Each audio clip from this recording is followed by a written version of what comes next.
It's the Japanese weeding sickle right here. See, it's got some Japanese writing on there, I think. It's made in China. Stainless steel blade on here. I actually thought it was going to be a little more robust from the pictures. It's basically just looks like a hardwood maple handle on here, riveted through, but the tang goes through down to about here and here. But the blade itself's, you know, it's not the thickest thing, but it's not the thinnest. I think it's going to hold up. It's got a nice sharp serrated blade on here. Let's take a quick look here.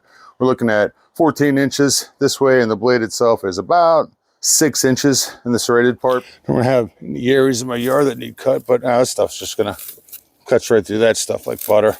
I mean, this stuff I could probably just pull out of here, but just showing you. This is kind of a multi-purpose tool. You could use it on smaller limbs, stuff like that.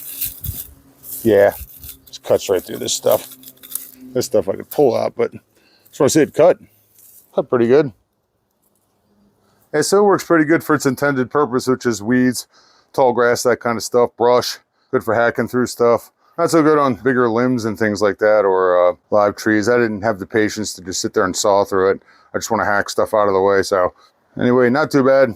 Works as intended.